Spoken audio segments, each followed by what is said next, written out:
Alors, bonjour, bonjour à toutes et à tous. Est-ce que ah ben voilà, on a Jean-Paul qui arrive au fur et à mesure que vous êtes connectés. Bonjour, bonjour, bonjour. Bienvenue dans cette matinale, dans la matinale, mensuelle de la Fabrique des leaders éclairés. On reçoit aujourd'hui, comme grand témoin de cette matinale, Jean-Michel Bérard. Heu, Bonjour, bonjour. Bonjour Jean-Michel, vous allez bien ce matin? Oui, ça va, ça va. Bon, super. Alors en attendant que tout le monde puisse se connecter, je sais que, en fait, on a une audience de plus en plus importante. Les personnes nous suivent de toute la France, en fait. Donc on dit bonjour à toute la France.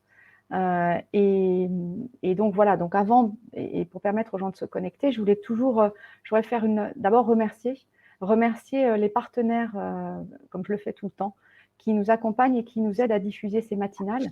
Donc, on a comme partenaire, essentiellement à ce jour, Femmes Ingénieures et puis,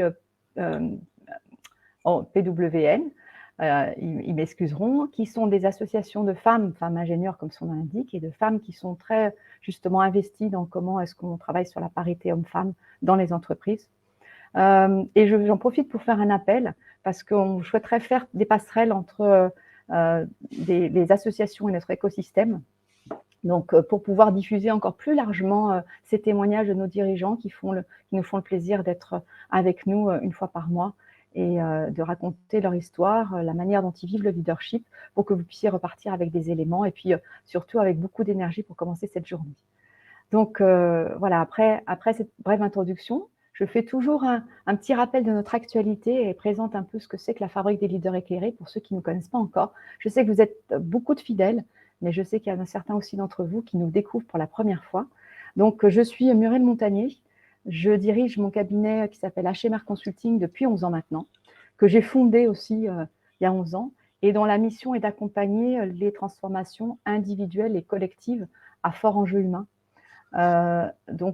Aujourd'hui, compte tenu des bifurcations et dans ce qu'on est en train de vivre sur les transformations, ce sont toutes les transformations culturelles, managériales, organisationnelles qu'on accompagne pour que les entreprises puissent justement passer ce cap. J'ai fondé justement en 2019, consciente des bifurcations qu'on allait traverser, de toutes les crises. Alors, je n'avais pas prévu le Covid et toutes les crises géopolitiques, mais les signaux faibles me portaient à croire et je n'étais pas la seule à le porter. Heureusement, les prospectivistes que j'avais consultés m'ont confirmé ça. C'est qu'on allait vivre des changements de paradigme profonds. Et ce n'est pas fini. Et dans ces changements de paradigme, pour accompagner nos entreprises, j'ai fondé la Fabrique des leaders éclairés comme un écosystème qui permet justement unique, qui permet de pouvoir apporter les ressources, l'accompagnement nécessaire pour pouvoir permettre aux dirigeants, à leurs équipes de réinventer leur leadership. Parce que le leadership, c'est vraiment la colonne vertébrale de ce qui permet d'accompagner la vision, d'accompagner la stratégie. Et comme j'ai l'habitude de dire, il n'y a pas un seul leadership, mais il y a des leaderships qui, justement, sont plus ou moins efficaces ou sont des terreaux plus ou moins favorables au développement et à la mise en œuvre de la vision. Donc, et dans cet écosystème, pour vous donner l'actualité, eh bien, il y a plusieurs manières de rentrer dans cet écosystème.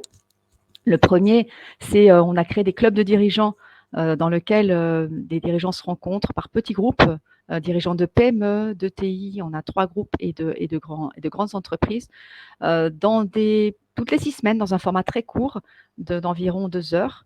On sait que le temps est très important pour nous, dirigeants. Et dans ces clubs, eh bien, on échange sur les problématiques actuelles. On aide les autres à trouver des solutions et en fait sous format co-développement et avec des agitateurs d'idées qui nous font un peu décaler notre manière de penser.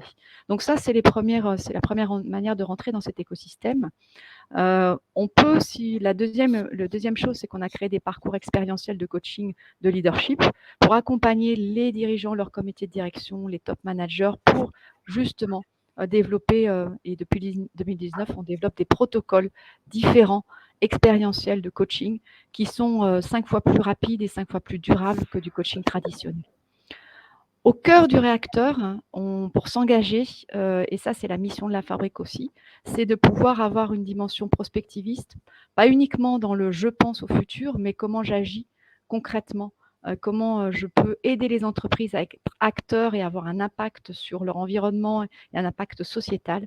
Et c'est pour ça que le 20 septembre, on a créé le Lab des leaders éclairés, qui réunit une quarantaine de dirigeants et de chercheurs et de millennials. On a voulu vraiment avoir une diversité de pensées pour trouver des solutions très, très concrètes sur des problématiques sociétales et justement sur nos enjeux sociétaux et environnementaux. Donc voilà, et donc ce lab est en train de travailler pour pouvoir accompagner et proposer des solutions d'ici juillet. On s'est fixé comme objectif d'apporter vraiment des livrables concrets qui pourront être déployés dans les entreprises. Je vous mets en perspective la prochaine matinale, le 24 novembre, sera la dernière de cette saison. On reprendra au mois de janvier et on fera une trêve estivale, enfin on fera une trêve pas estivale, mais la trêve de Noël en fait. Hivernale. Et merci Jean-Michel. Et donc le 24 novembre, ce sera Claire Gomard qui viendra nous parler, qui est cofondatrice de iCare, en fait, qui est une société d'investissement et qui nous parlera, qui nous dira comment est-ce qu'on peut finalement réconcilier richesse financière et richesse humaine. C'est possible et effectivement, il y a des sociétés d'investissement qui sont comme elle, qui portent ces enjeux-là. Donc, elle viendra nous en parler. Voilà, mais sans plus attendre, donc nous recevons, et je vais lui laisser la parole. Nous recevons Jean-Michel Bérard aujourd'hui. Bonjour. Merci Jean-Michel d'avoir accepté cette invitation. Donc Jean-Michel, vous êtes dirigeant fondateur du groupe Esker depuis 37 ans, j'ai le droit de le dire? Oui, c'est incroyable, mais c'est la vérité.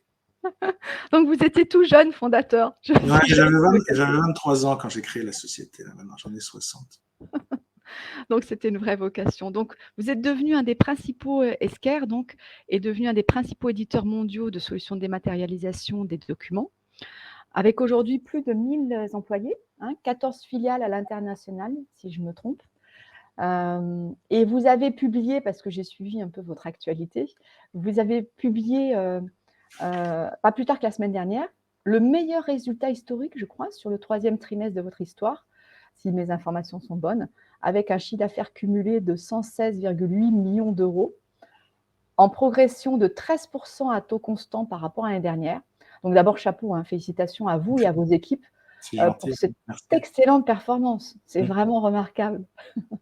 Donc j'avais envie de vous recevoir parce que lorsque nous sommes rencontrés, vous m'avez raconté votre histoire. Je vais baisser les stores. Allez-y. J'aurai une meilleure lumière. Voilà. Allez, super. Mieux, je pense. Donc, quand on s'est rencontrés, vous m'avez raconté votre histoire et puis celle de votre entreprise. Et j'ai vraiment eu envie que vous puissiez la partager avec justement les participants qui sont aujourd'hui avec nous. Parce que depuis 37 ans, la vie d'Esker n'a pas toujours été un long fleuve tranquille. Même si aujourd'hui, et c'est super, vous faites une très très belle performance. Et j'avais envie que vous puissiez nous raconter, nous partager votre expérience sur comment c'est de naviguer par tant d'orages et de brouillard, en fait, Jean-Michel, parce que c'est quand même un peu notre actualité et l'actualité de nos dirigeants. Donc, si vous pouvez nous donner, nous faire part de votre expérience, de vos témoignages, de comment est-ce que vous avez pu puiser les ressources pour trouver des solutions quand ça n'allait pas bien, comment est-ce qu'on fait preuve de résilience, comment est-ce qu'on rebondit dans ces situations-là. Donc voilà, c'est vraiment le témoignage et c'est vrai que ça m'avait beaucoup marqué. C'est pour ça que je voulais que vous le partagiez avec nous, Jean-Michel. Donc maintenant, la parole est à vous. Plaisir. Bon, je vais essayer de résumer en quelques minutes 37 ans d'existence, donc ça va être assez rapide. Mais pour les débuts de la société, il faut vous projeter très très loin dans le temps. En 1985, à l'époque, c'était Ronald Reagan, le président des États-Unis, François Mitterrand en France et Margaret Thatcher en Angleterre. Vous voyez, donc c'est pas du tout la même chose. Internet n'existait pas de téléphone mobile. Et en fait, sur le marché venait juste d'arriver le premier PC, le premier personnel computer qui a été lancé par IBM en 1983. Moi, j'étais tout jeune étudiant. J'ai fait mon stage dans une petite société. J'y ai rencontré un camarade de classe qui avait fait les mêmes études que moi à l'INSA de Lyon. Et puis, en discutant, on se dit, bah, tiens, si on montait notre société, on pourrait devenir éditeur de logiciels. Alors, éditeur de logiciels, ce n'était pas un métier qui existait vraiment à l'époque. Il y avait quelques pionniers comme Microsoft, Oracle. Alors, on avait envie de ressembler à eux, faire du logiciel qu'on peut vendre sur étagère, comme ça, déjà tout développé pour les clients. Sauf que le problème, c'est qu'on n'avait vraiment aucune idée de produit, quoi. Donc, on est parti éditeur de logiciels sans logiciel. Et puis, en fait, on a fait face à la dure réalité du marché. Alors, nous, on est des ingénieurs. Et pendant quelques années, on a dû apprendre le business, qui est quand même quelque chose qu'on n'avait vraiment pas du tout envisagé. Donc, qu'est-ce qu'un client, qu'est-ce qu'une facture, qu'est-ce qu'un retard de paiement, qu'est-ce qu'un banquier. Tout ça, on l'a appris, on va dire, sur le tas, dans la difficulté. On aurait pu fait de faire une école de commerce, mais on l'a appris dans la difficulté. Donc, en fait, pour vivre, on vendait beaucoup de petites prestations, un peu de conseils, un peu de programmation, du codage ici ou là, enfin bon, pas grand-chose. Et toujours à la recherche de cette idée qui aurait pu nous faire décoller. Et puis, finalement, dans le cadre d'une des missions qu'on réalisait, il y a un gars, je crois que c'était une filiale de France Télécom. Alors, ça s'appelait peut-être les PTT à l'époque, mais bon. Et le gars me dit, voilà, je viens d'acheter un ordinateur, un PC, et j'aimerais bien le connecter sur mon système central. J'ai un terminal passif sur mon bureau. Vous voyez, c'est ces terminaux avec des écrans verts, vert sur fond noir qu'on voit encore chez les loueurs de voitures ou les compagnies aériennes. Il me dit, j'ai un terminal passif, mais je ne peux rien en faire. Et puis, en fait, j'aimerais bien pouvoir faire du traitement de test. Il n'y a pas un logiciel qui tourne sur un PC qui fait que le PC se comporte comme un terminal. Alors, je dis, j'en sais rien. Je vais regarder. Donc, je suis retourné au bureau. J'ai regardé des catalogues. Parce qu'à l'époque, il n'y avait pas d'Internet. Donc, c'était catalogue papier. Faut bien se resituer dans le temps. Et j'ai commandé 3 ou 4 versions d'évaluation de produits qui pouvaient correspondre à son besoin. Très honnêtement, il ne fonctionnait pas bien. Il ne supportait pas surtout les accentués français, ni souvent même le clavier tout court. Et donc, je n'ai pas trouvé de solution concluante pour ce client-là. Et puis, j'en ai parlé avec mon associé. Et il m'a dit, tiens, c'est bizarre, on m'a posé la même question la semaine dernière. Alors, je lui ai dit, voilà, on a fait l'étude de marché. Il y a un besoin, on va faire ce produit-là. Donc, on l'a développé par nous-mêmes. Et une fois qu'il était terminé, on a réservé un petit bout de salon. Alors, on avait pris le stand le moins cher, 3 mètres par 3 mètres au fin fond d'un hall. Là. Et puis, on avait fait une petite promotion. Et à notre grande surprise, ça a été un succès immense. On était certainement le stand qui avait le plus de succès sur le salon, avec une longue queue de clients qui faisaient la queue pour voir la démo et acheter le produit ensuite. On a dû vendre une centaine de copies sur le site. Bon, ce n'était pas non plus la fortune. À l'époque, c'était 500 francs, donc on va dire 100 € d'aujourd'hui. Et en plus, ils en avaient 2 pour le même prix. Et donc, ça a été un succès, on va dire, presque foudroyant, en tout cas pour nous. Ce qui fait qu'il y a pas mal de revendeurs qui sont venus en disant « mais moi, je veux revendre votre truc », des distributeurs qui se sont mis aussi derrière en disant « je ne vends plus rien maintenant de produits historiques, je voudrais vendre le vôtre à la place », etc. Et donc, ça marchait du tonnerre. Donc, le chiffre d'affaires s'est mis à décoller. Alors, on est passé des 300 000 € par an qu'on faisait à l'époque, on a dû passer le cap des 2 millions assez rapidement. Donc ça a été vraiment quelque chose d'extraordinaire. Et là, on s'est dit, si ça marche en France, qu'on peut trouver des revendeurs et des distributeurs en France, le marché n'est pas immense en France, on aurait intérêt à aller chercher la même chose en Allemagne, en Angleterre, en Italie. C'est ce qu'on a fait et ça a super bien marché.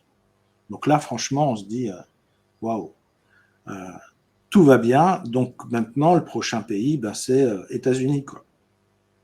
Et là, malheureusement, ça ne s'est pas passé comme on l'espérait. C'était beaucoup plus compliqué. On est arrivé sur ce marché, il y avait plein de concurrents qui avaient des très bons produits, qui étaient déjà bien installés. Et on a fait, on va dire, l'erreur de s'installer à San Francisco. Bon, c'est très sympathique, c'est joli, c'est vivant, mais pour une boîte française de quelques personnes, aller recruter des talents là-bas, c'était quand même un peu compliqué, hein, à côté de tous les grands éditeurs américains. Et puis c'est loin des clients, et puis c'est cher. Enfin bon, c'est pas le meilleur endroit. Bref, là, ça a été beaucoup plus compliqué. Aux États-Unis, on devait faire un chiffre d'affaires, ça devait représenter une dizaine de pourcents du total, mais on faisait autant de pertes, c'est-à-dire qu'on faisait 100% de pertes sur notre activité là-bas. On avait envoyé notre meilleur commercial. Et puis au bout d'un an, c'est mon associé qui est allé en se disant, bon, le commercial vaut rien, j'y vais. Donc il est parti avec femme et enfant. Au bout d'un an, il n'avait pas amélioré la situation, pas plus que ça. Et donc on s'est dit, bon, on n'est pas assez fort avec le marché américain, on ne les connaît pas assez, on va recruter 2 têtes d'œuf. Donc on a recruté 2 grosses pointures, un type qui venait du Boston Consulting Group et puis une autre qui était l'ancienne dirigeante d'une R&D de chez Northern Telecom, donc des gens qui avaient fait le MIT, enfin des trucs extraordinaires. On avait les moyens, hein, puisqu'en Europe, ça marchait super bien. Et alors, ils ont réfléchi, ça a pris beaucoup de temps, pendant 1 an à peu près, puis au bout d'1 an, ils sont revenus avec la conclusion pour dire, bon, votre marché est saturé, il n'y a pas beaucoup de solutions, il faudrait acheter un concurrent. Bon, on s'est dit, on va acheter des concurrents alors. Et donc, la société s'est introduite en bourse dans cet objectif en 1997. Donc, vous voyez, la conquête de l'Ouest, ça a duré à peu près de 91 à 97. Et donc, nous sommes rentrés en bourse, on a levé de l'argent et puis on est parti à la recherche de concurrents à droite et à gauche. Et on a trouvé un. Le premier, c'est dans l'Oklahoma. Alors, l'Oklahoma, personne ne voit où c'est en général. Vous voyez, mais par contre, vous voyez bien où est le Texas. C'est l'État qui s'emboîte dessus, qui est en forme de fusil un peu. Vous voyez. C'est vide, c'est plat. C'est ce qu'on appelle la Bible Belt. Les gens sont très conservateurs. Il fait chaud l'été, c'est agréable l'hiver. Donc c'est à peu près agréable en janvier-février. C'est à peu près le seul moment où c'est sympa. Et là, on a commencé une série d'acquisitions. Donc commençant par là, on a acheté 2 autres boîtes en Californie, puis pour finir, une un peu plus grosse, qui avait quasiment notre taille, dans le Wisconsin. Et là, d'un coup, la société est passée de 10% de son chiffre d'affaires aux États-Unis à 50%. Donc là, c'était un grand bravo. Je reviens en France. On me décerne le Grand Prix de l'entrepreneur de l'an 2000. Donc, c'était vraiment très plaisant. Mais en même temps, il y a tout s'est cassé la figure. C'est-à-dire qu'une fois qu'on a passé l'an 2000, les gens avaient remplacé leurs vieux mainframe, leurs vieux systèmes centraux par des paquets, etc. Et donc, le besoin pour nos produits est devenu beaucoup moins important. Et donc, dès janvier 2000, notre chiffre d'affaires a chuté de 30 à 35%. Ça a été le passage de l'an 2000, en fait, c'est ça? C'était vraiment, ça a été généré par le passage de l'an 2000, ah oui, alors il y a un double effet, c'est-à-dire qu'en 99, comme tous les acteurs de l'informatique, on a revendu tout ce qu'on avait vendu avant en disant, si vous voulez passer l'an 2000, il vous faut la dernière version. Donc, on avait beaucoup vendu en 99. En 2000, les gens ont passé le bug, enfin le soi-disant bug de l'an 2000, qui n'a pas eu lieu en fait, et ils en avaient tous profité pour mettre à la poubelle leur vieux système et les remplacer par des plus modernes qui n'avaient pas besoin de nos solutions d'émulation de terminal. Donc là, ça a été un gros souci. On s'est dit, mais comment on va faire Alors, il y avait une chose assez rapide à faire, c'est que quand on a 5 entités aux États-Unis qu'on vient d'acheter, on a 5 services administratifs, 5 services commerciaux, etc. Donc, on a quand même intérêt à fusionner tout ça. Donc, ça nous a permis quand même de réduire les frais et de réduire les dépenses. Et puis ensuite, la question, c'était le produit, quoi. C'est est-ce qu'on se laisse mourir à petit feu? Moi, à l'époque, j'avais 40 ans, donc pas vraiment envie d'arrêter. Est-ce qu'on se laisse mourir à petit feu ou est-ce qu'on rebondit? Et il se trouve que dans la première boîte qu'on a achetée, là, donc dans l'Oklahoma, ils avaient un serveur de fax. Alors même en 2000, un serveur de fax, c'était pas voué à un avenir, enfin c'était voué à mourir, quoi. Enfin, personne n'utilisait de fax, etc. Les gens utilisaient plutôt des emails, hein, même déjà à l'époque. Et nous sommes allés voir les clients. Et puis, en fait, on a compris qu'ils utilisaient ces systèmes de fax pour envoyer et recevoir des commandes. Et en fait, on s'est dit, mais en fait, on peut développer des choses supplémentaires, comme par exemple trouver la destination d'un fax en fonction de son contenu, c'est-à-dire on regarde à qui il est destiné, puis on va retrouver le numéro de fax dans une base de données, on va faire ça du routage automatique ou en fonction du contenu. Et puis on peut, quand le fax arrive, on peut extraire les données et les préparer pour qu'elles soient injectées dans un système de gestion. Et en fait, sans le savoir, en gros, on avait mis le pied sur le marché de la dématérialisation des documents. Parce qu'en fait, ce qu'on applique sur un fax, qui est une image, on peut l'appliquer sur un scan, on peut l'appliquer sur un PDF, on peut l'appliquer sur toutes sortes de choses. Donc, on peut l'appliquer sur toutes sortes de choses. Et en fait, de fil en aiguille, en fait, on est rentré dans le marché de la dématérialisation. Et puis après, il y a eu un autre événement fondateur, c'est l'origine du cloud. À l'époque, on utilisait un logiciel de CRM, donc pour la gestion des clients, qui ne donnait pas du tout satisfaction. Et donc, on était plus ou moins en veille pour un remplacement. Et un jour, je reçois une publicité d'une petite start-up californienne qui prétend avoir un produit phénoménal.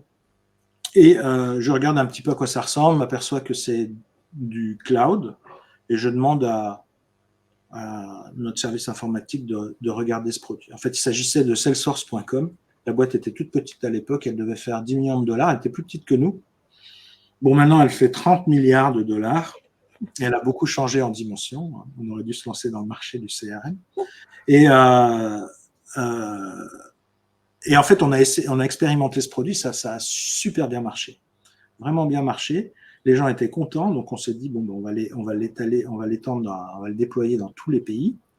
Et en même temps, on s'est dit, mais qu'est-ce que ça veut dire d'être en cloud pour nous?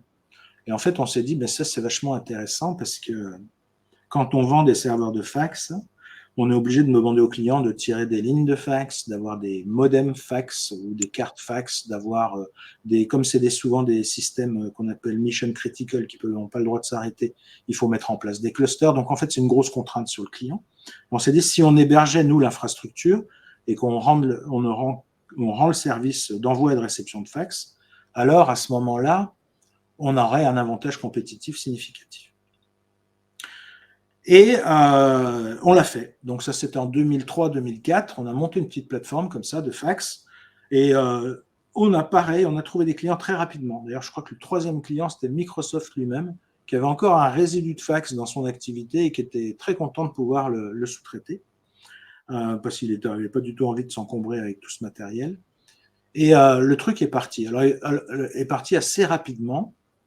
Ensuite, on s'est dit, bon, bah, si on peut faire du fax, on peut faire du courrier, on peut faire de l'email, on peut faire du SMS, on peut faire toutes sortes de choses. Et puis, on a commencé à transposer dans le logiciel cloud tout ce qu'on faisait sur le logiciel traditionnel de dématérialisation pour arriver enfin à faire des factures. Donc, on a eu, entre 2000 et 2010, moi j'appelle ça la success story invisible. Pourquoi? Parce qu'en fait, on avait un produit dont les ventes chutaient sans arrêt, compensé par un produit qui marchait super bien. Et en fait, au final, ça faisait un chiffre d'affaires plat descendant, jusqu'à ce que les produits historiques disparaissent ou deviennent tellement petits qu'ils soient remplacés complètement par les nouveaux produits. Et donc, on retrouve de la croissance. On l'a retrouvé en 2009. Et alors que le monde entier rentrait dans la crise, nous, on en sortait, mais enfin, c'est plutôt un hasard, des mathématiques plutôt. Et depuis, la société a connu une croissance régulière de l'ordre de 15 à 20% par an. Pour atteindre, cette année, on devrait faire 160 millions d'euros avec un bénéfice qui est en général situé entre 12 et 15% avant impôt. Voilà, alors ça c'est l'histoire rapidement ébauchée. Il y a eu beaucoup de changements et je pense que c'est là-dessus que vous interrogez, hein, Muriel. Exactement. Et puis j'en profite pour dire à tous ceux qui nous écoutent, en fait, comme on fait d'habitude, pour que ça soit interactif, n'hésitez pas à poser des questions, en fait, parce que Jean-Michel se chargera de prendre la balle au bon, pour pouvoir y répondre. Hein. Donc, mais je vais lancer les premières questions, oui. Ça veut dire 10 ans, en fait. 10 ans, ou pendant ces 10 ans-là, en fait, Jean-Michel, vous étiez, comme je dis, avec un chiffre d'affaires flat, avec un produit qui était en fin de vie, un autre qui remontait. Comment on vit ces 10 années, en fait, en tant que dirigeant? Comment on fait, comment on arrive à convaincre, à garder les équipes motivées? Comment on s'y prend? Qu'est-ce qui se passe pendant ces 10 ans? Ça a été assez compliqué. Honnêtement, ça n'a pas été la période la plus heureuse de ma vie. Ça a été beaucoup, beaucoup de stress. Déjà, la chute du premier produit, la baisse du chiffre d'affaires a fait que on a été obligé de basculer sur les nouveaux produits, mais enfin à l'époque, personne n'y croyait, quoi. Donc, il y a eu une grosse, comment dire, il y a beaucoup de gens qui sont partis d'eux-mêmes. Il y a des gens qu'on a dû pousser parce qu'en fait, on vendait des solutions. Avant, c'était des solutions de logiciels sur étagère. Ensuite, on a vendu de la dématérialisation, donc c'est plutôt des solutions. Les commerciaux n'étaient pas forcément adaptés à ce type de vente. Ils n'avaient peut-être pas forcément envie de le faire. Donc, en fait, on a eu un énorme turnover au sein de la société qu'on a remplacé par des gens qui étaient peut-être plus appropriés. Ça a été vraiment une phase compliquée.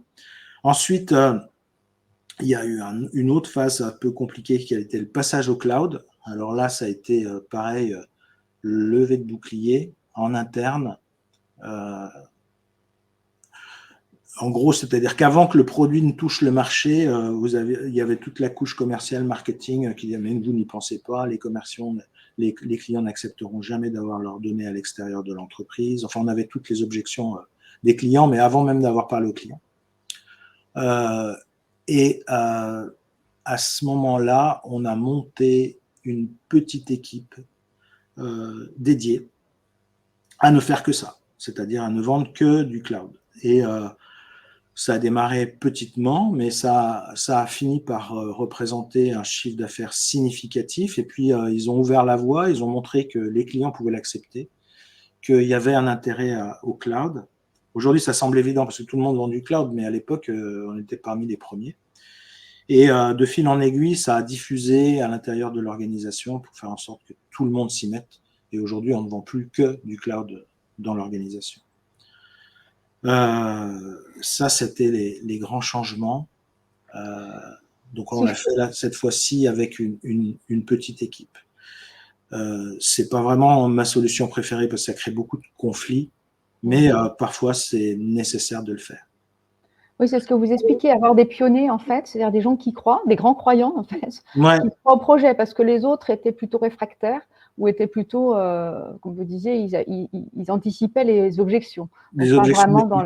Pas vraiment dans la construction, ils n'y croyaient pas. Donc, si je peux prendre une petite… alors, c'est vrai que c'est certainement, je vous expliquerai, ça crée certainement des conflits, mais c'est peut-être une solution, créer une squad de gens qui y croient vraiment, en fait, c'est ça, et qui, après, eux, vont ouvrir le chemin pour que les autres puissent, après… Ouais, c'est exactement ça. C'est exactement ça. En fait, ce que j'ai remarqué, c'est que quand on explique une idée nouvelle comme ça, vous avez grosso modo, hein, c'est pas les chiffres précis, mais 10% des gens qui comprennent et 90% des gens qui comprennent pas, ils visualisent pas.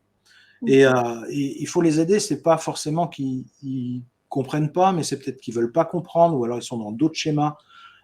Et donc il y a forcément à un moment donné à se mettre en mode start-up à nouveau.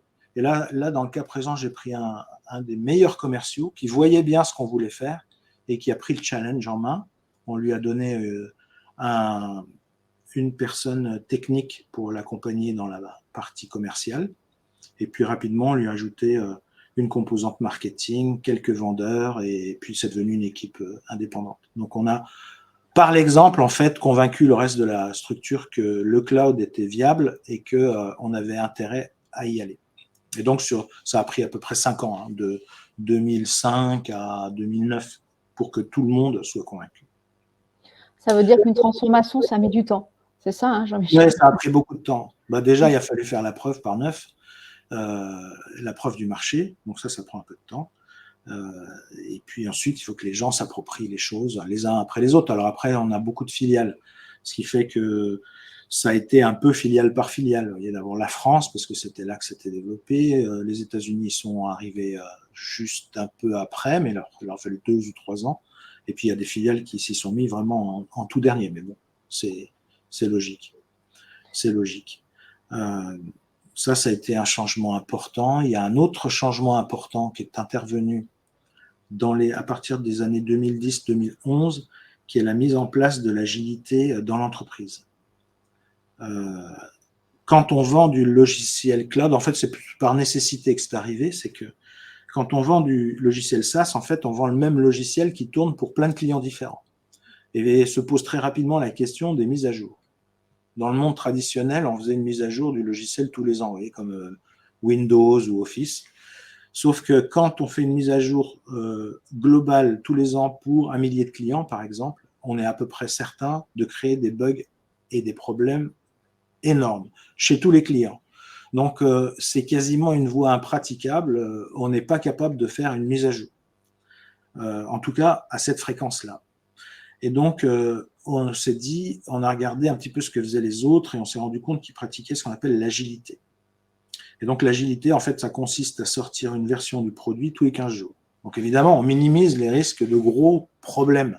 Et le client, lui, ne se rend même pas compte que le logiciel a changé.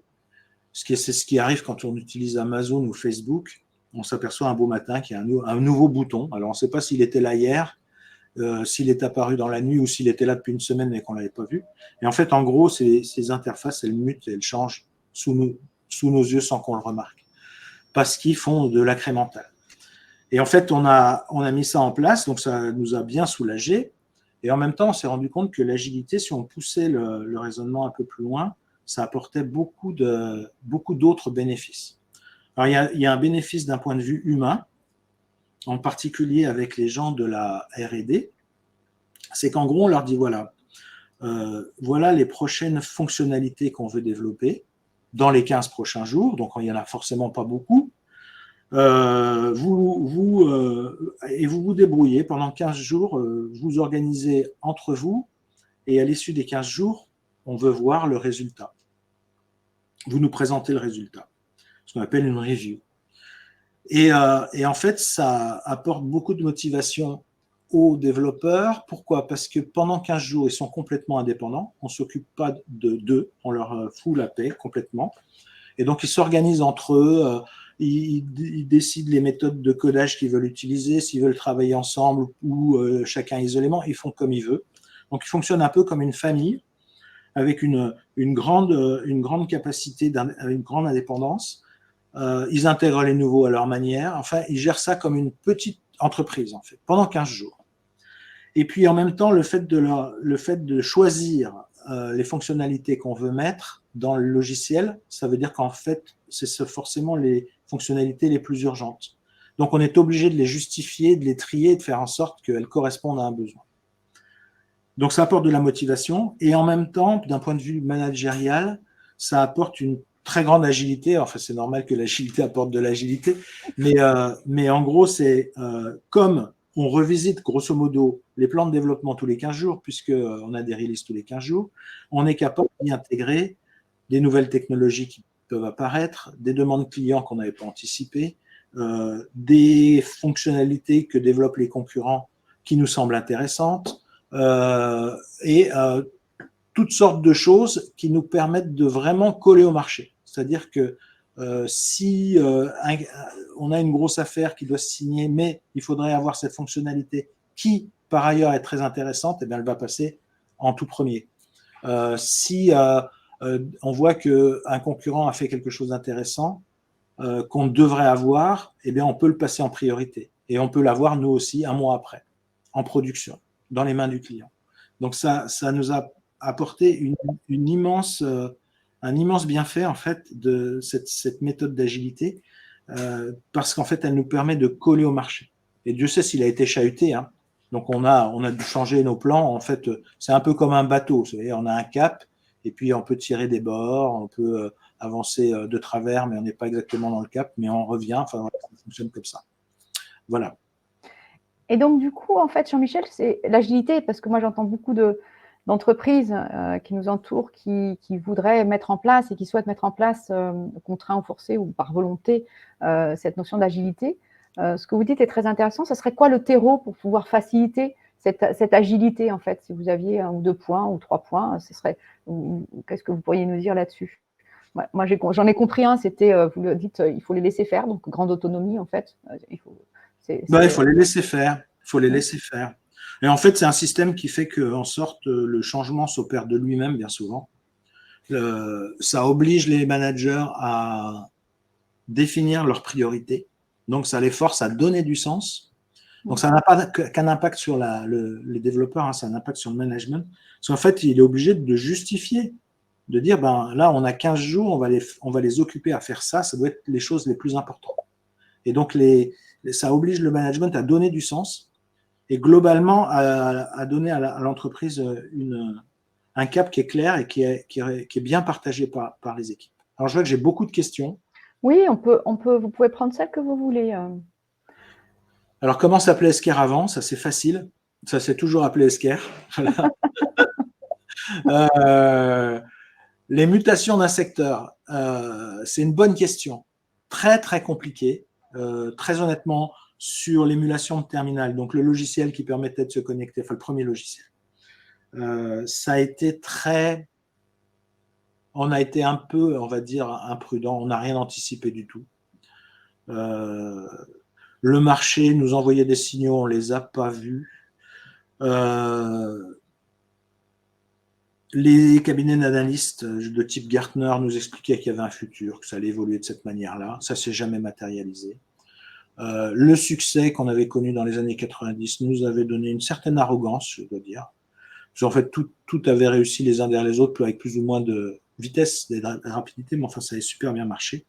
Donc, on finit par se prendre un petit peu pour les rois du monde, et donc on ne regarde plus exactement ce qui se passe sur le marché.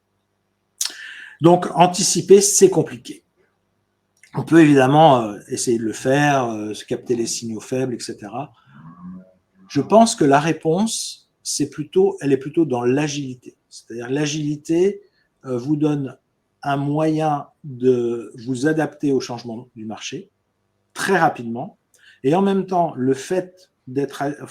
pour pouvoir être agile, il faut vraiment faire attention à tout ce qui se passe autour de soi. Regarder les concurrents, écouter les clients, regarder les nouvelles technologies, etc. Et donc, ça impose aux gens d'être vraiment en veille. Donc, quelque part, ça force à l'anticipation. Donc, pour nous, ça a vraiment été quelque chose de révolutionnaire. Et je pense que la société avec cet ADN, peut tourner encore pendant de nombreuses années en changeant de marché régulièrement. Elle est capable de s'adapter. Du coup, vous le disiez tout à l'heure, Jean-Michel, c'est quoi le leadership qu'il faut avoir pour développer l'agilité, en fait? Si on parle d'un point de vue managérial, parce que là aussi, il y a eu j'imagine qu'en 37 ans, vous avez connu d'anciens modèles de leadership un peu pyramidal, et puis je sais que maintenant, ça a complètement changé. C'est quoi qui aide à porter l'évolution du leadership, qui aide à porter à chaque fois les changements que vous avez dû opérer? Et puis, quel est le modèle actuel? C'était un peu pyramidal, je dois dire même totalement horizontal, parce qu'on faisait tout. Et donc, petit à petit, il faut apprendre à déléguer, ce qui est quand même une chose qui n'est pas du tout évidente. Et puis, au-delà de déléguer, après, il faut aller un cran plus loin, qui est faire en sorte que ça collabore. Alors, déléguer, il n'y a qu'une clé à ça, c'est la confiance. Et en fait, je me suis rendu compte que pour avoir confiance dans les gens, il faut leur donner confiance. C'est un peu con, mais en fait, finalement, c'est comme l'affection. Vous voyez, si on veut avoir de l'affection, il faut en donner. Et la confiance, si on veut en avoir, il faut inspirer confiance, il faut donner de la confiance. Donc, ça se traduit par beaucoup de transparence, beaucoup de communication, beaucoup d'exemplarité. Et puis, il y a un truc que j'ai remarqué qui est vraiment important, c'est montrer qu'on est là, c'est-à-dire on est avec eux. Donc, par exemple, pendant des années, je connaissais le prénom d'à peu près tous les salariés. Et donc, même ceux que je n'avais pas rencontrés, je connaissais leur prénom. Et donc, ça les motive, par exemple. Ça les choque presque que j'appelle quelqu'un que je ne connais pas, que je n'ai pas vu, mais je sais qu'il est là. Et je l'appelle par son prénom. Alors là, ça réveille. Pareil, à chaque fois qu'on a un deal un petit peu significatif signé, j'envoie un petit mot au commercial. Je regarde l'affaire, je regarde s'il l'a signé vite, si c'est des nouvelles solutions, et je lui fais un petit mot de félicitations.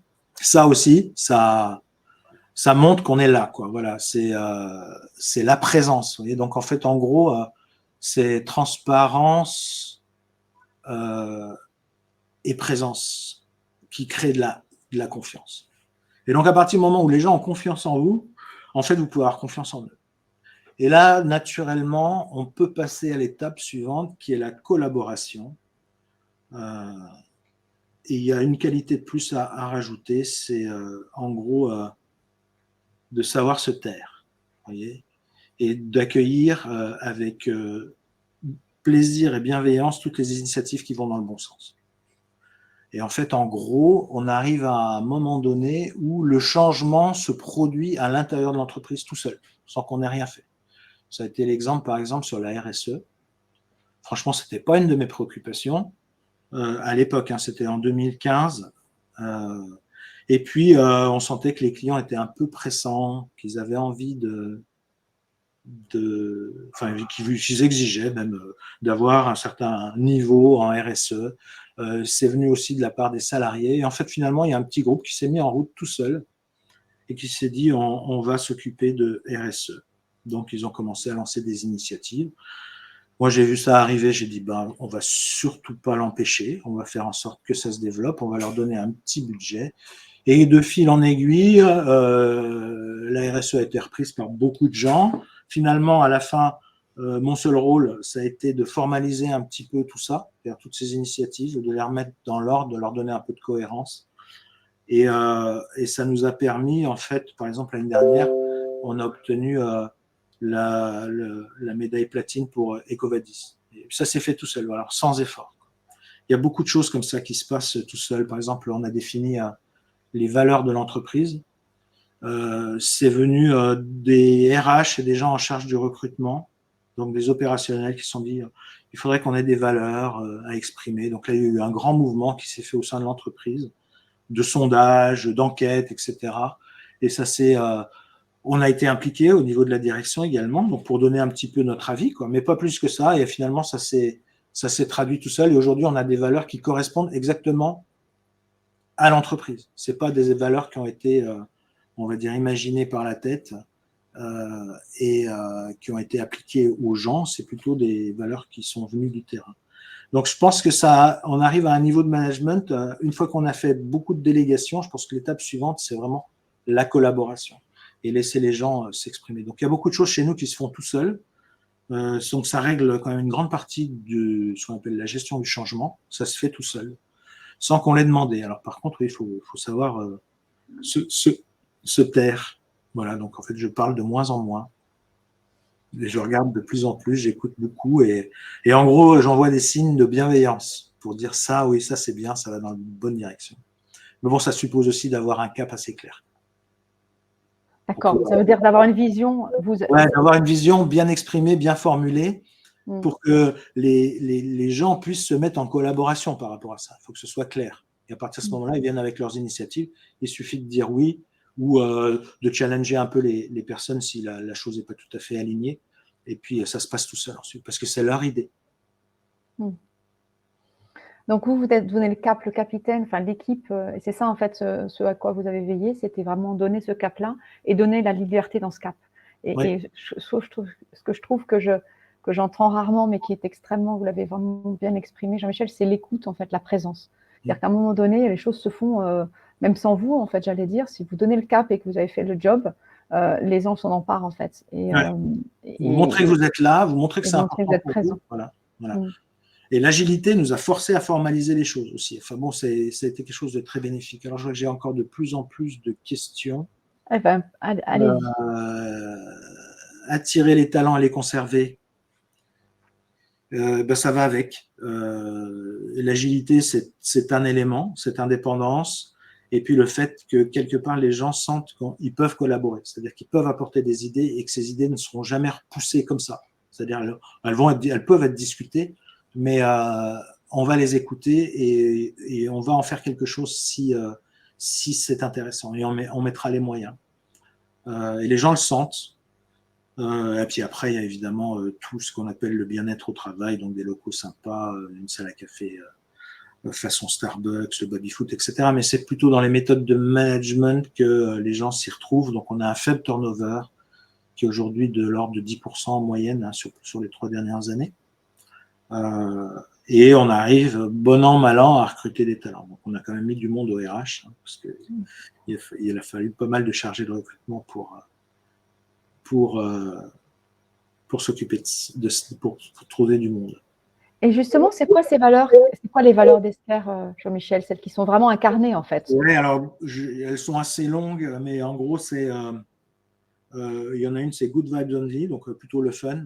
Il y en a une qui est sur, on appelle no Boundaries, donc pas de silo, on essaye de collaborer les uns avec les autres, et ça marche beaucoup pour l'international. On a aussi tout ce qui est sur la satisfaction, alors non seulement la satisfaction client, mais la satisfaction employé. Donc on a tout est fait pour la satisfaction d'une manière générale. Et il y en a une autre sur l'innovation, c'est-à-dire on n'a pas peur d'essayer, on tente, si on échoue, on recommence, on aura appris quelque chose. Et puis j'en ai oublié une. Ah oui, plus de gratitude et moins d'attitude. Donc ça, ça veut dire quoi, ça? More gratitude, less attitude. C'est de l'anglais, mais attitude, c'est plutôt, vous prenez une posture, c'est plutôt politique.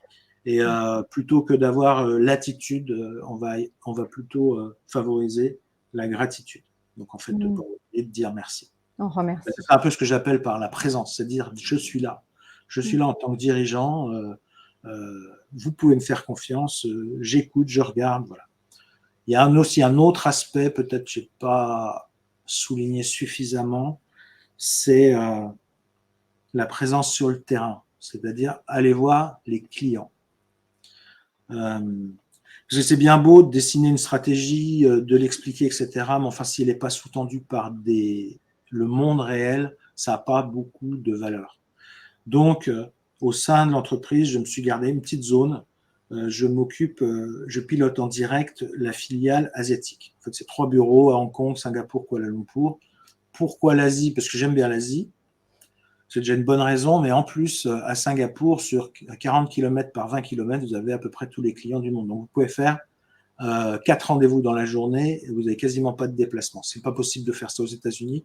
Même en France, ce n'est pas possible de le faire. Les clients sont trop éloignés des uns des autres. Donc, en fait, moi, j'y vais parfois passer une semaine et là, je leur demande de m'organiser des visites clients.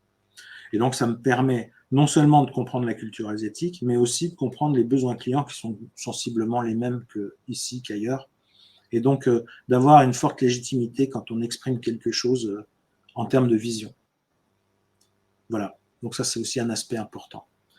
Alors on prend une question facile. Votre associé historique est-il toujours présent chez Esker aujourd'hui?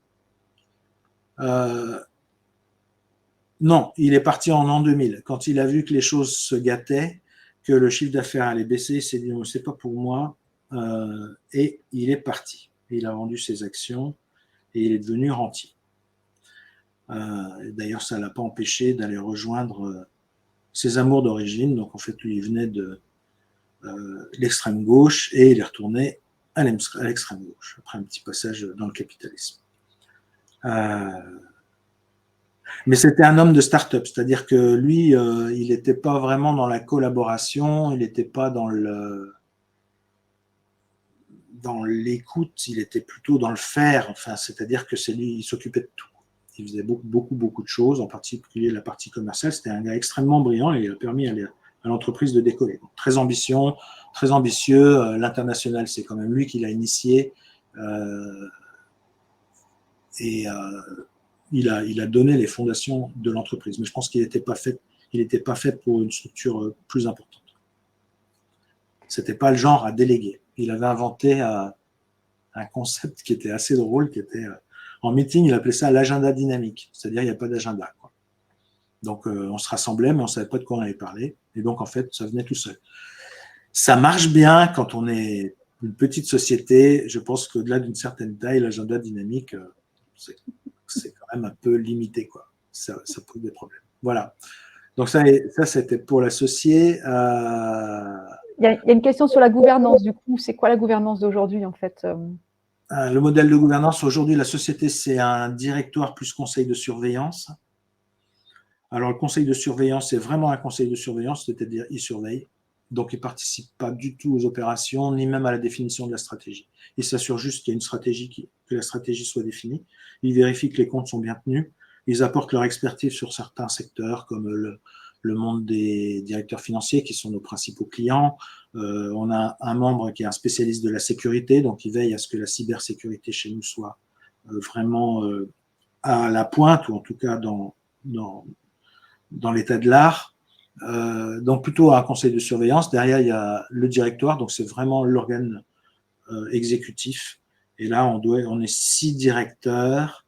Chacun représente quand même une grosse partie des employés. Donc on en a, par exemple, on a un directeur qui représente les US parce que les US c'est gros chez nous. On a un autre qui représente les consultants parce que c'est gros chez nous.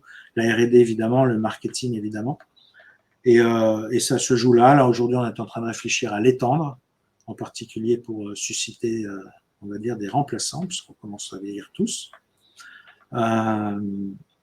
Et puis ensuite, alors il y a, on va dire, dans la partie qu'on appelle corporate, dans la partie services centraux, R&D, marketing, RH, voire même finance, on a beaucoup d'agilité, dans l'informatique également. Après, on a les organisations field, donc les gens qui sont en filiale, où là, c'est un peu plus traditionnel et beaucoup plus hiérarchique. Ça, c'est un petit peu, on va dire, la question ouverte aujourd'hui, c'est comment mettre de l'agilité dans des équipes commerciales. C'est pas facile. C'est pas facile parce qu'on a quand même beaucoup de bons commerciaux qui sont des loups solitaires, qui n'aiment pas travailler en équipe, qui aiment le succès pour le succès et qui n'ont pas envie de le partager avec une équipe. Donc, c'est plus complexe. Voilà. Donc, on n'a pas trouvé la formule encore. Donc, des différences culturelles, et vous avez raison, c'est ce qui fait la difficulté quand on fait les transformations. C'est justement ce que vous disiez, vous favorisez beaucoup le travail coopératif et collaboratif, hein, c'est Jean-Michel, mais vous avez aussi un pan qui, pour des raisons de valeur ou des raisons voilà, qui leur appartiennent, sont plutôt dans l'individualisme. Donc, comment est-ce qu'aujourd'hui, et nous on le vit dans les transformations, comment est-ce qu'on arrive à passer, à faire collaborer en fait des gens qui sont individualistes pour qu'ils adaptent, qu'ils soient dans cette culture-là. Ouais, il y a l'agilité qui infuse un peu, mais très honnêtement, c'est pas une grande réussite pour l'instant. On a 2 cultures en fait. En gros, on a une culture commerciale terrain filiale qui est très traditionnelle, et puis on a une culture corporate qui est plus dans l'agilité. Mais ça cohabite bien. Alors, il y a des frottements parfois, mais ça cohabite bien. Bon, en même temps, je ne vais pas leur jeter la pierre. Dans le field, c'est compliqué. Ils sont en face des clients. Ils ont la pression toute la journée. Ils sont aussi en phase d'organisation qui sont structurées de cette manière-là, donc hiérarchiques. Donc, et puis, on sent que quand même, ça infuse. Vous voyez, ça infuse dans les services, par le consulting, par le marketing, etc. Ça infuse doucement. Voilà. Donc, je suis pas du tout désespéré. Et puis, ça fonctionne. Donc, quelque part, c'est pas non plus pas obligé de changer les choses juste par idéologie. Bien sûr. Il y avait une question de Sonia. Moi, je la trouve importante. C'était aussi une question que je voulais vous poser, Jean-Michel.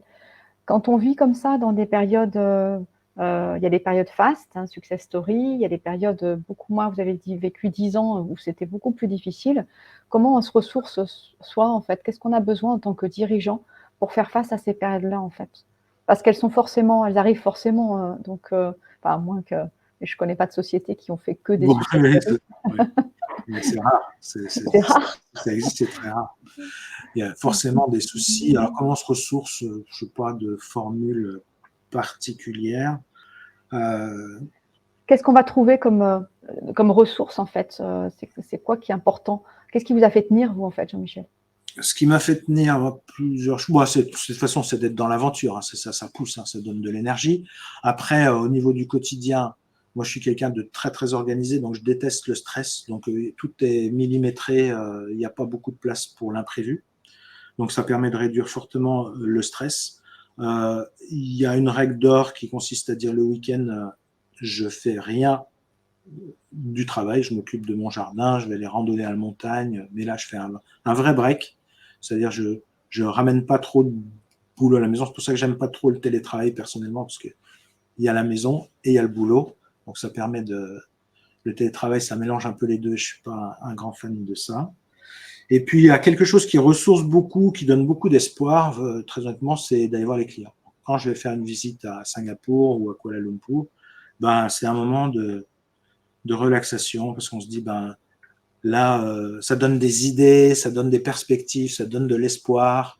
Et donc, on se dit, ben, on fait pas ça pour rien, ça va bien se passer. Voilà. Donc, ouais, c'est 3 choses. Enfin bon, pas grand-chose de plus, hein, honnêtement, beaucoup de temps passé au travail. C'est gentil de vous occuper de moi. Là, j'ai vu que j'avais une question là-dessus, d'ailleurs. Oui, oui, c'est pour ça que je la reprenais, parce qu'elle me tardait aussi. Est-ce que, justement, pour finir, parce qu'on va bientôt finir cette séance-là, quelles sont les 2 ou 3 clés que vous aimeriez donner aux dirigeants fondateurs comme vous, dans cette période difficile, en fait, qui peut-être sont plus pessimistes que vous pouvez l'être au regard de l'environnement, à la fois géopolitique, à la fois, enfin, qu'on connaît aujourd'hui. On échangeait ce matin là-dessus, Jean-Michel, juste avant notre séance, sur le pessimisme ambiant. C'est quoi les conseils, ou enfin, quelques recommandations que vous pourriez leur dire dans cette période-là? Ouais, peut-être 2 choses. L'agilité, alors ça, c'est pas facile à mettre en place. En tout cas, ça se met pas en place comme ça. Mais au moins commencer à donner quelques dimensions d'agilité. Éviter les grands plans, ça sert à rien quand vous avez des crises qui apparaissent comme ça sans qu'on les ait anticipées. On peut pas les anticiper. Covid, c'était pas possible. La guerre en Ukraine, à moins d'être un spécialiste de la géopolitique, c'était pas anticipable non plus. Donc en fait, vraiment, c'est éviter les grands plans, essayer de trouver quelles sont ses prochaines priorités et travailler dessus. Voilà, donc c'est ça la mentalité agile. Et c'est une mentalité de start-up, hein. On retrouve la même logique dans ce qu'ils appellent le lean management, hein. C'est on ne fait pas des grands plans, on avance par incréments et on s'ajuste au marché. Donc il y a beaucoup d'éléments d'agilité qu'on peut mettre en place. Et puis, très franchement, allez voir les clients, ça donne des idées, ça remet en question de manière régulière, ça permet de comprendre ce qui les préoccupe et justement d'avoir des idées pour les aider. Qu'on soit industriel, qu'on soit un éditeur informatique, c'est la même chose. Ça donne des idées d'aller voir les clients. Voilà, donc, et quand on a des idées, ben on a de l'espoir. C'est un petit peu comme ça que je fonctionne. C'est si on pouvait faire ça, voilà, ça donne d'un coup des perspectives et on se dit ben on va pouvoir faire ça et on va s'en sortir, quoi. C'est quand on a une idée, hein, quand on est échec et mat, vous voyez, passer son marché, qu'on est le plus déprimé, quoi. On se dit, ben voilà, il n'y a pas d'issue. La seule issue, c'est d'attendre que l'économie se redresse. Mais ça, c'est pas de la stratégie, c'est de l'espoir, quoi. Donc, c'est pas la même chose. Donc, vraiment, revenir dans l'opérationnel, en fait, et trouver cette agilité dans l'opérationnel, en fait, c'est ça, Jean-Michel? Voilà, enfin, l'opérationnel, c'est vraiment dans le cap. Sur le terrain, quoi. C'est chez les clients, hein. C'est pas en interne. On va pas trouver ça dans une salle de réunion, hein. Les solutions, on les trouve pas là. On les amène dans une salle de réunion, mais les solutions, on les trouve sur le terrain. Et en fait, quand je dis terrain, c'est descendre hyper bas dans le terrain. C'est-à-dire que c'est souvent, nous, les meilleures idées, on les a eues avec les utilisateurs du logiciel, pas forcément les managers. s'il vous reste 2 minutes, non, il ne reste plus beaucoup de temps, mais j'aurais pu vous donner un exemple. Allez-y, Jean-Michel. Nous, on fait du traitement de factures fournisseurs. C'est un peu technique, mais tout le monde comprend. Et en fait, en gros, si on va voir un directeur financier, on va lui dire, ben voilà, nous, ce qu'on fait dans notre logiciel, c'est on extrait la donnée des factures, que ce soit des scans ou des PDF, et ça évite au comptable de faire la saisie. Et là, le DAF va vous dire, c'est génial. Et en fait, si on va voir les utilisateurs, on leur dit, bah, c'est super, regardez, on vous a fait un outil qui vous évite de faire la saisie. Et les comptables vont vous regarder avec un drôle d'œil en vous disant, mais vous savez, la saisie chez moi, c'est 10% de mon temps. Ah bon? Alors on leur dit, bah, pourquoi? Et ben parce que, en fait, 40% de mon temps, c'est de gérer les fournisseurs. Ah bon? Pourquoi? Ben, ils appellent pour savoir si on a reçu la facture, s'ils vont être payés, comment ils vont être payés, s'ils peuvent être payés un petit peu plus tôt, s'il y a un problème, comment régler ce problème, etc. Et donc, en fait, bien souvent, c'est là la partie où les utilisateurs sont le plus stressés. Parce que quand on est sur un modèle papier, la facture, elle est en cours d'approbation chez un manager, elle est sur son bureau. On ne sait pas sur quel bureau de manager est la facture, on ne sait pas si le manager est là, s'il a signé, s'il va signer. Et donc, en fait, les comptables sont très embarrassés quand des fournisseurs les appellent parce qu'elles n'ont aucune idée du statut de la facture, quand c'est sur papier. Et donc, en fait, c'est cette discussion avec une utilisatrice qui nous a en fait permis d'imaginer une nouvelle idée qui est de dire, mais en fait, toutes les factures qu'on les reçoit, on les met sur un portail. Et le fournisseur peut s'y connecter quand il veut, 24 heures sur 24, et on lui affiche tous les statuts. Est-ce que la facture est bien reçue? Est-ce qu'elle a un litige? Est-ce qu'elle est payée? Est-ce qu'elle va être payée? Quand est-ce qu'elle va être payée? Et donc, il arrête d'enquiquiner les gens du service comptable. Et c'est là, à ce moment-là, vraiment, le fait d'avoir discuté avec ces utilisatrices, c'était des utilisatrices en l'occurrence, ben, ça a donné une autre idée que le manager n'aurait pas dit, parce que pour lui, service comptable, il fait de la saisie de facture. Vous voyez, donc il faut vraiment aller très très bas sur le terrain. C'est pour ça que c'est quelque chose d'important. Et c'est là où on trouve des idées. Alors on les amène en salle de réunion et c'est là où on crée de l'espoir. Voilà. Merci beaucoup Jean-Michel. Merci encore pour ce super témoignage.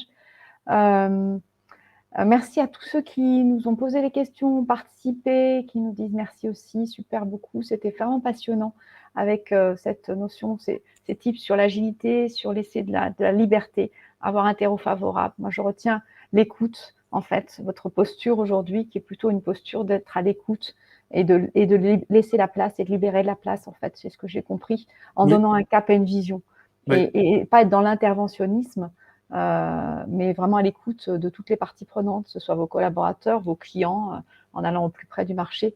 Donc voilà, d'être dans cette posture-là, pour moi, c'est très intéressant. On a l'impression qu'on veut être toujours dans l'action, mais l'écoute est tout aussi importante aussi. L'écoute et la présence, voilà. Et la présence. Merci beaucoup Jean-Michel, merci à tous les participants d'être là. Et puis rendez-vous le 24 novembre. Merci pour votre fidélité et puis je vous souhaite une très très très très belle journée. Merci pour votre présence et puis merci de m'avoir écouté. Et très bonne journée à vous également. Au revoir. Merci, au revoir.